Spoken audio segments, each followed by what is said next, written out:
Assalamualaikum warahmatullahi wabarakatuh. Di sini saya Dani Iqbal dengan NIM 23970 akan memberikan edukasi kembali kepada teman-teman jika di video pertama dan kedua tentang jenis-jenis dan bagian-bagian dari drone. Untuk video ketiga ini saya akan menjelaskan jenis-jenis sensor yang ada pada kamera drone apa saja seperti itu.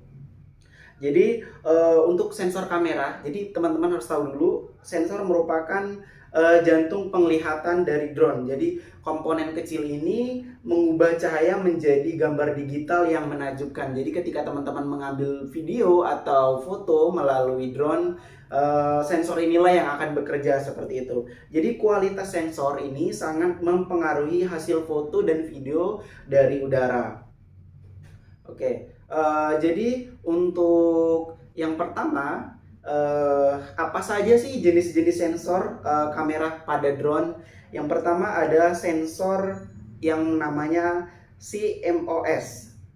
Jadi sensor ini merupakan sensor yang paling populer di drone dan drone konsumen seperti itu. Harganya terjangkau dan kinerjanya baik. Jadi drone ini cocok untuk penggunaan sehari-hari dalam fotografi umum seperti itu. Jadi untuk keunggulan dari sensor ini sendiri, jadi yang pertama sensor ini sensitif terhadap cahaya, kemudian menghasilkan warna yang baik, kemudian memiliki noise yang rendah dalam kondisi cahaya yang cukup gelap seperti itu. Kemudian untuk kekurangan dari sensor dari CMOS ini adalah kualitas gambar bisa menurun dalam kondisi cahaya yang rendah saat bergerak dengan cepat seperti itu. Jadi sensor CMOS ini ya memiliki beberapa kekurangan seperti itu. Kemudian untuk sensor yang kedua yaitu sensor CCD atau Charge Coupled Device. Jadi sensor ini sensor apa? Sensor ini menghasilkan gambar-gambar yang berkualitas tinggi dengan dynamic range yang lebar. Jadi idealnya untuk fotografi profesional meski lebih mahal dan lebih boros untuk baterainya seperti itu. Jadi sensor dari CCD ini jarang digunakan dan tidak sepopuler yang dulu seperti itu. Jadi untuk keunggulan dari CCD ini, jadi dia bisa menghasilkan gambar yang baik, kemudian terutama dalam dynamic range yang lebar seperti itu. Tapi untuk kekurangannya sendiri dari sensor CCD ini adalah lebih mahal, kemudian sensornya jauh lebih besar seperti itu ya, dan dayanya itu jauh lebih memakan lebih banyak seperti itu dibandingkan dengan yang CMOS. Kemudian untuk yang ketiga yaitu ada sensor khusus atau untuk sensor dengan aplikasi tertentu.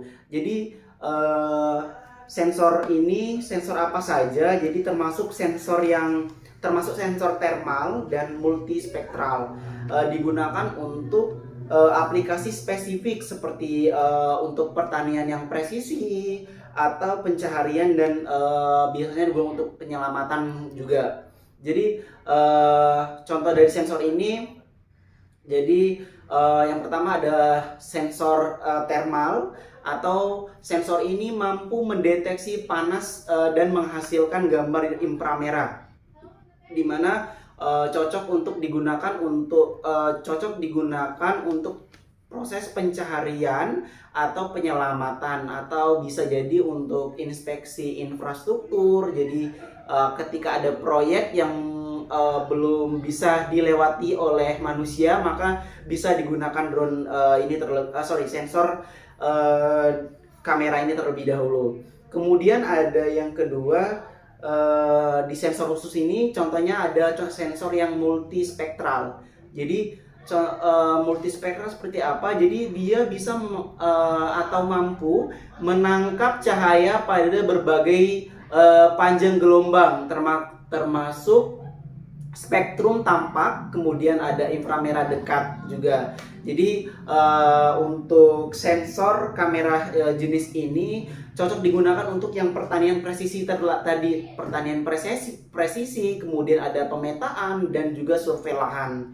Kemudian untuk contoh dari sensor khusus ini juga ada yang namanya sensor lidar. Jadi sensor lidar itu merupakan sensor yang digunakan sensor yang menggunakan sinar laser ya, laser untuk mengukur jarak dan membuat peta 3D dari lingkungan sekitar. Jadi dengan sensor kamera ini kita bisa membuat gambar 3D ya teman-teman. Jadi cocok digunakan untuk pemetaan, kemudian survei lahar dan otonomisasi.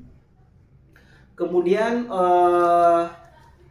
saya akan juga menjelaskan juga faktor apa yang mungkin mempengaruhi pemilihan dari sensor kamera. Jadi beberapa faktor juga yang perlu teman-teman ketahui ya. Jadi yang pertama itu dari segi anggaran juga. Jadi kita harus menyesuaikan nih dari ketiga jenis sensor ini, mungkin budget yang kita miliki mau yang seperti apa gitu. Kemudian dari yang kedua ada faktor kualitas gambar.